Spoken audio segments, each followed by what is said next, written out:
Hello, আসসালামু আলাইকুম। আমি এসইও অডিট ক্লাসটা শুরু করছি। এসইও অডিট ক্লাস শুরু করার জন্য আমাদের একটা ওয়েবসাইটের এসইও অডিট করতে হবে। তো আমরা যে কোনো একটা কিওয়ার্ড লিখে সার্চ করি গুগলে, ধরেন best cleaning services near me. আমরা এই কিওয়ার্ডটা সার্চ করলাম। এই কিওয়ার্ডটা সার্চ করার পরে আমাদের সামনে কিছু একটা ইন্টারফেস চলে আসলো। এখান থেকে আমরা ধরেন এই ওয়েবসাইটটা ওপেন করি। এই ওয়েবসাইটটা ওপেন করার পরে আমরা যেটা দেখতে পাচ্ছি যে এই ওয়েবসাইটের একটা এটা হচ্ছে এই ওয়েবসাইটের ড্যাশবোর্ড। যেটা আসলে সেটা হচ্ছে ড্যাশবোর্ড। আমাদের এখান থেকে কী কী নিতে হবে বিষয়টা দেখার, ওয়েবসাইট নিতে হবে। তাহলে আমাদের প্রথমে হচ্ছে ওয়েবসাইটে এই যে ডট কম পর্যন্ত হচ্ছে ওয়েবসাইটের লিঙ্ক।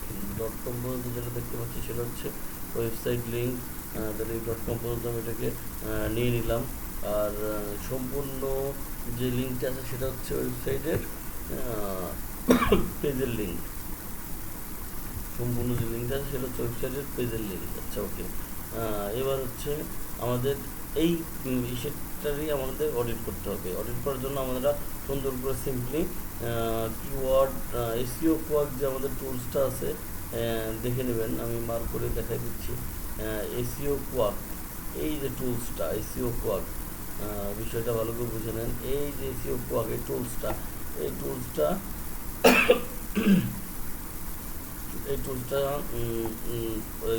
ওয়েবসাইটটা ওপেন করে, যে ওয়েবসাইটটার আপনি এসইও করবেন সেই ওয়েবসাইটটা অবশ্যই আগে ওপেন করতে হবে। ওপেন করার পরে এসইও কোয়াকে ক্লিক করতে হবে। ক্লিক করার পর পেজ ইনফোতে ক্লিক করতে হবে। পেজ ইনফোতে ক্লিক করার পরে আপনারা দেখতে পাচ্ছেন এখানে কিছু পেজ ইনফো, এখানকার title, meta description, internal link, external link এগুলো শো করতেছে। তো আমরা এখান থেকে হচ্ছে এসইও টাইটেলটা নিয়ে নেব। আমরা এসইও টাইটেলটা নিয়ে নিব। তারপর হচ্ছে আমাদের ওয়েবসাইটের যে পেজের যে ইউআরএলটা ছিল আমরা সেটা সুন্দর করে নিয়ে নেই। তারপর মেটা ডিসক্রিপশন আমাদের এসেছিল, মেটা ডিসক্রিপশন আমরা মেটা ডিসক্রিপশনটা আমরা নিয়ে নিচ্ছি। মেটা ডিসক্রিপশনটা নিয়ে নিলাম। তারপর হচ্ছে আমরা সুন্দর করে ডায়াগনোসিস, আমরা পরের যে অপশনটা আছে ডায়াগনোসিস, আমরা এটা করি। করার পরে এখান থেকে আপনারা দেখতে পাচ্ছেন ডায়াগনোসিস। এই সুন্দর করে সিম্পলি ডায়াগনোসিসে ক্লিক করব। ক্লিক করার পরে এখান থেকে আরও কিছু ইন্টারফেস চলে আসবে। দেখেন এখান থেকে বলতেছে ইউআরএল 200 ক্যারেক্টার অপটিমাল, তার মানে ইউআরএলটা পারফেক্ট আছে।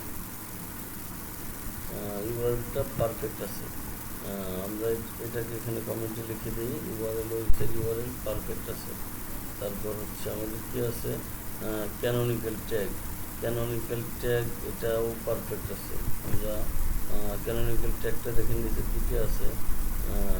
ক্যানোনিক্যাল ট্যাগ, আচ্ছা এটা নাই, তাহলে আমাদের এটা দরকার নাই, নিতে হবে না। টাইটেলটা ওকে আছে, পারফেক্ট আছে, অপটিমাল, টাইটেলটা পারফেক্ট আছে। তারপর আমাদের লাগবে মেটা ডিসক্রিপশনটা 156 ওয়ার্ড, কিছু কম আছে।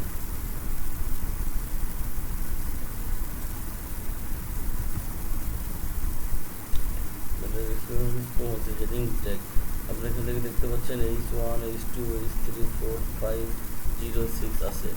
আমরা এখান থেকে H1টা নিয়ে নিচ্ছি। H1টা নিয়ে নিই সুন্দর করে। H1 হেডিং ট্যাগ নিয়ে নিলাম। তারপরে হচ্ছে H2 হেডিং ট্যাগ,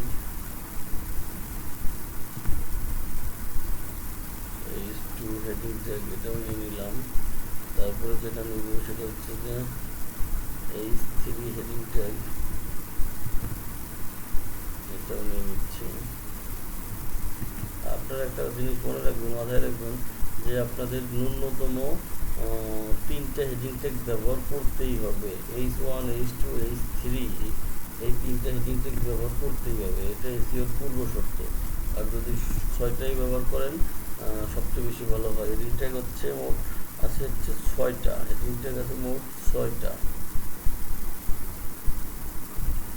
আর আর 5 নাম্বারটা ট্যাগ ওনার করা নাই, 5 নাম্বার হেডিং ট্যাগটা করা নাই, 6 নাম্বারটা করা আছে। তাহলে এটাকে আমরা ডিলিট করে দিয়ে আমরা হেডিং ট্যাগ এটাকে 5-এ রাখি, হেডিং ট্যাগ এটাকে 5-এ রাখি। আচ্ছা, তারপরে যে বিষয়টা আসতেছে ইমেজ অল্টার ট্যাগ, 16টা ইমেজ অল্টার ট্যাগ করা নাই, মানে ইমেজের এসইও করা নাই। ইমেজ এসইওটা কীভাবে করে আমি আগামী ক্লাসে দেখিয়ে দেবো ইমেজ এসইওটা কীভাবে করে। তারপর হচ্ছে রেশিওটা লাগবে স্কিমা ডট ওআরজি, দেখেন এটা পারফেক্ট আছে, স্কিমা ডট ওআরজি এটা পারফেক্ট আছে, তার মানে এটা আমার কিছু করতে হবে না। তারপর হচ্ছে এএমপি ফ্রেন্ডলি, এটা এএমপি ফ্রেন্ডলি নাই, দেখেন does not AMP friendly.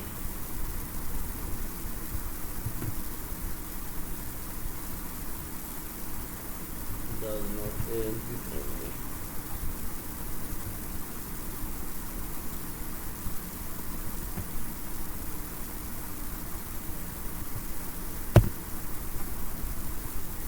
AMP friendly।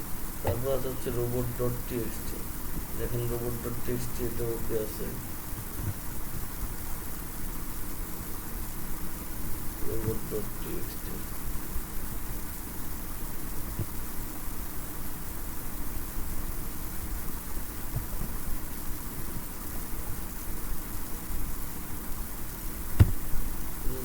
Text এটা ওকে আছে। এক্সএমএল সাইট ম্যাপ, দেখেন এটাও ওকে আছে, এক্সএমএল সাইট ম্যাপ এটাও ওকে আছে।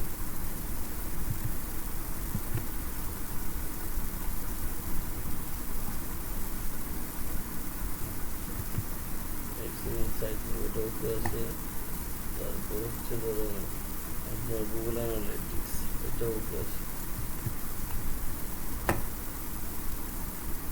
গুগল অ্যানালিটিক্স এটা ওকে আছে।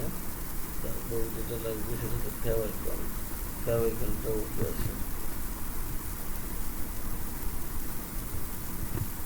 ফেভাইকনটাও ওকে আছে। আচ্ছা, তাহলে আমরা হচ্ছে এবার কমেন্ট করব, আমাদের কী কী সমস্যা হচ্ছে সেটা নিয়ে আমরা কমেন্ট করব। কমেন্টটা হচ্ছে যে কোডটা ঠিক আছে, এটা ধরেন আমরা এটাও দিতে পারি বা অপটিমাল আমরা এই কথাটা লিখে দিই, পারফেক্ট PRFEC পারফেক্ট এটা লিখে দিই, এটাও পারফেক্ট আছে। এটা পেজ ইউআরএল ঠিক আছে, কত character increase few character CHARACTERS characters. So okay, the heading tag 1 perfect আছে, 2 perfect আছে, 3 perfect আছে,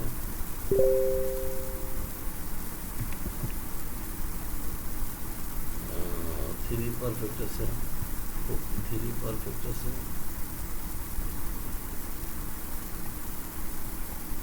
আচ্ছা, heading tag এটা 4 হবে, 4 perfect আছে, 5 মিসিং মিসিং 5 মিসিং আছে। তারপর 6 পারফেক্ট আছে,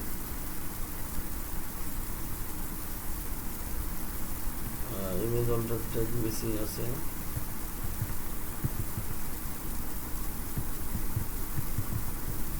তারপর স্কিমা ডট ওআরজি পারফেক্ট আছে, AMP ফ্রেন্ডলি মিসিং আছে, রোবট ডট টিএক্সটি পারফেক্ট আছে, এটাও পারফেক্ট আছে, এটাও পারফেক্ট আছে, এটাও পারফেক্ট আছে। তার মানে কয়েকটা মিসিং আছে। আমরা এখন সম্পূর্ণ ওয়েবসাইটে সম্পূর্ণ অডিটের সব পেজগুলো অক্ষরগুলো সব ব্ল্যাক করে দিব, যদি কোনোটা বোল্ড থেকে বোল্ড ছাড়াই দিব। তারপর আরেকটা জিনিস লাগবে, সেটা হচ্ছে যে সবগুলোর সাইজ আমরা 12 করে দিচ্ছি, সবগুলোর সাইজই 12 হয়ে যাবে এবং সবগুলোর ব্যাকগ্রাউন্ড কালার ব্যাকগ্রাউন্ড ব্যাকগ্রাউন্ড কালারটা একটু চেঞ্জ করবো। আমরা যদি এটাকে আর একটু বড় করে দেই তাহলে এক লাইনের মধ্যেই জায়গা পেয়ে যাচ্ছে। আচ্ছা,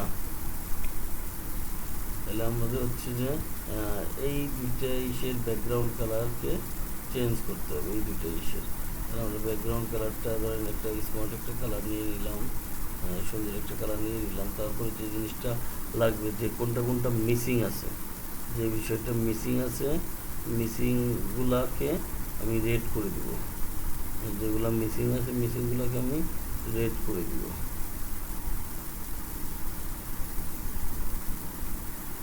মিসিংগুলোকে রেড করে দেবো যাতে এটা আইডেন্টিফাই করতে সহজ হয়।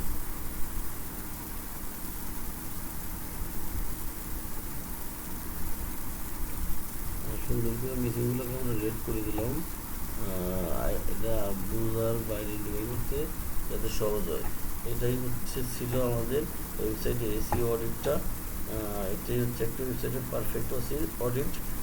এই অডিটের মাধ্যমে আপনারা ক্লায়েন্টকে প্রাইমারি একটা বিষয়ে ধারণা দিতে পারেন যে আপনার ওয়েবসাইটের এই সমস্যার কারণে আপনার ওয়েবসাইটটা পারফেক্ট হচ্ছে না। এটাই ছিল আজকে এসইও অডিটের উপর ক্লাস। আপনারা দয়া করে একটু ভালোভাবে প্র্যাকটিস করেন। যে কোনো ওয়েবসাইটের উপর আপনারা ছোটো করে একটা অডিট করে এই অডিট রিপোর্টটা আপনাদের নামে যে শিটগুলো আছে সেই শিটগুলোতে পড়ে রাখবেন। আমি এটা দেখবো এবং নাম্বারিং করবো। ঠিক আছে, ওকে, আল্লাহ হাফেজ।